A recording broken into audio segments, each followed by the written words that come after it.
Hello friends, very warm welcome to my channel. I am Bookilicious. I am your host Amrita Sharma. दोस्तों, मैं आज आपके साथ इस किताब की समरी लेकर आई हूँ जिसका नाम है द 4 अग्रीमेंट। इसको लिखा है डॉन मिग्यूल रुइज ने और ये एक स्पिरिचुअल बुक है।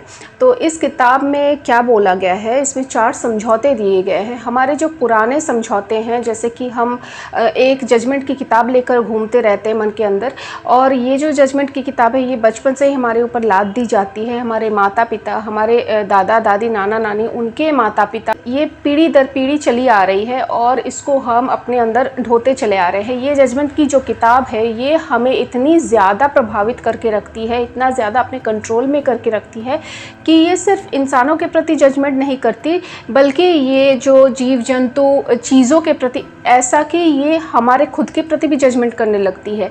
ये बोलती है कि तुम अच्छे नहीं दिखते, तुम शायद स्टेज पर जाकर ठीक से बोल ना पाओ, तो तुम्हें स्टेज में जाकर बोलने की ज़रूरत ही नहीं है।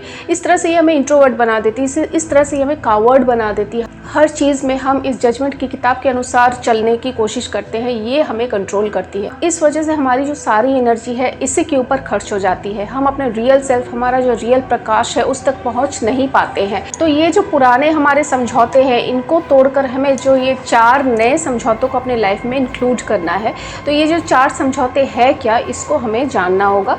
तो जल्दी से अपना वीडियो शुरू कर लेते हैं। दोस्तों, इस किताब में टोल्टेक सभ्यता की बात की गई है। टोल्टेक सभ्यता के जो स्त्री पुरुष है वो बहुत ज़्यादा ज्ञानी हुआ करते थे और उनके जो ज्ञान है वही इस किताब में दिए गए हैं, और डॉन मिग्यूल रुइज भी उन्हीं में से एक है। बहुत लोगों ने उनके ज्ञान को ख़त्म करने की भी कोशिश की थी। ये जो टोल्टेक सभ्यता के जो लोग हुआ करते थे, ये दक्षिणी मैक्सिको में रहा करते थे।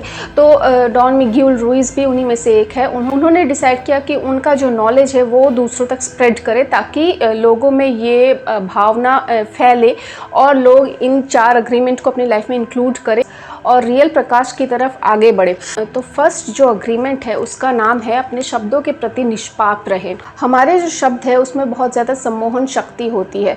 यहाँ पे एक छोटी सी बच्ची की कहानी बताई गई है। एक छोटी सी बच्ची थी जिसकी माँ उसे बहुत ज़्यादा प्यार करती थी।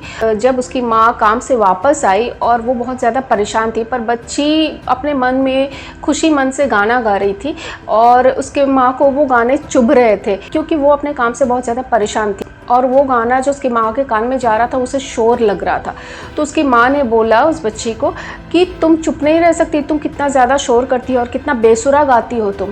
क्योंकि माँ उसे बहुत ज़्यादा प्यार करती थी तो वो बातें बच्ची को सही लगी और उस बच्ची का जो दिल पूरी तरह से टूट गया और उसने सारी ज़िंदगी के लिए गाना गाना छोड़ दिया। तो आप देख सकते हैं कि शब्दों में कितनी ज़्यादा सम्मोहन शक्ति होती है। हमारे जो शब्द है ये और ज़्यादा प्रदूषित हो जाते हैं हम जब गॉसिप करते हैं। हमेशा से चला आ रहा है कि गॉसिपिंग करना सबको बहुत अच्छा लगता है, और ये एक ऐसा एक वायरस है जो हमारे दिमाग रूपी कंप्यूटर को एकदम से ख़राब कर देता है। तो गॉसिपिंग करना शब्द को बर्बाद करने जैसा ही है, और वो आप एक गॉसिप लेकर कहीं और फैलाते हो तो इससे और ज़्यादा शब्द जो है हमारे प्रदूषित होते रहते हैं। यहाँ पर जो है फर्स्ट अग्रीमेंट में कुछ अफर्मेशन दिए गए हैं कि जब भी मैं कुछ बोलूँ, जब भी मैं बात करूँ, मैं हमेशा अपने शब्दों के प्रति निष्पाप रहूँगा। निष्पाप का अर्थ क्या है कि जब आप ऐसा कुछ बोलते हो जिससे आप दूसरों को क्षति नहीं पहुंचाते, तो वो शब्द निष्पाप होते हैं। तो शब्दों को निष्पाप रखना ये आपकी जिम्मेदारी है। दूसरा जो अग्रीमेंट है उसका नाम है किसी भी बात को निजी तौर पर ना ले। कोई कुछ बोल देता है, अच्छा हो या बुरा, सिर्फ बुरे बात की बात नहीं की गई है, यहाँ पर अच्छी बातों की भी बात की गई है। आपको खुद को पता है कि आप कैसे हो। किसी की भी बात को अगर आप स्वीकार करते हो तो उसके मन का जो नेगेटिव भाव है, नकारात्मक शक्ति है, नकारात्मक भाव है, वो आपके अंदर चलाएगा। यहाँ पे डॉन मिग्यूल सर बोल रहे हैं कि लोग आपको कितनी भी बेइज्जती करें, ये बस आपको सोचना है कि ये उनकी अपब्रिंगिंग है, उनमें भी वही सारे जो विचार है जो पुराने समझौतों में वो आहत हुए पड़े हैं, वो भी बंधे पड़े हैं, और इस वजह से वो ऐसा बोल रहे हैं। वो ऐसा बोल रहे हैं मतलब मैं ऐसा नहीं हूँ, मैं क्या हूँ मुझे खुद पता है। वो ऐसा इसलिए बोल रहे हैं क्योंकि वो खुद ही आहत है। ये दुनिया में कोई भी ऐसा इंसान बचा नहीं है कि जो आहत नहीं है। यहाँ पर बोला है डॉन मिग्यूल सर ने कि यहाँ हर एक इंसान के लाइफ में एक फ़िल्म चल रही है और उस फिल्म का एक्टर, प्रोड्यूसर, डायरेक्टर वो खुद ही है। उससे खुद ही हर चीज़ का भागीदार होना है, कोई दूसरा भागीदार नहीं होता है। इसलिए किसी और की बातों को अपने दिल में ना लगाए, वो अच्छा हो या बुरा हो, कोई भी चीज़ आप अपने अंदर ना लें। तीसरा जो समझौता है उसका नाम है पहले से धारणा ना बनाए। इसमें डॉन मिगुएल सर ने बोला है कि लोगों का क्या है, लोग वही सुनना चाहते हैं जो वो मन से सुनना चाहते हैं। लोग सामने जो चीज़ें सच में हुआ करती हैं उसको वो एक्सेप्ट करना नहीं चाहते, फिर उसको तोड़ मरोड़ के अपने हिसाब से बना देते हैं। इसके पीछे जो दो मुख्य कारण है वो है हम ठीक तरीके से किसी बात को सुनते नहीं हैं, और दूसरा जो कारण है हम जब सुन नहीं पा रहे हैं प्रॉपरली तो हमें सामने वाले को एक और बार प्रश्न कर लेना चाहिए, पूछ लेना चाहिए, क्लियर कर लेना चाहिए। हम 3-4 बार किसी चीज़ को पूछ लेंगे, किसी बात को समझने की कोशिश करेंगे तो उसमें कुछ बिगड़ेगा नहीं, इससे हमारा रिश्ता सही रहेगा। और हम ठीक तरीके से किसी बात को सुनेंगे नहीं, समझेंगे नहीं और अपने हिसाब से बना के आगे बढ़ा देंगे तो ये चीज़ हमारा रिश्ता भी टूट जाएगा और हम गलत बात फैलाएंगे।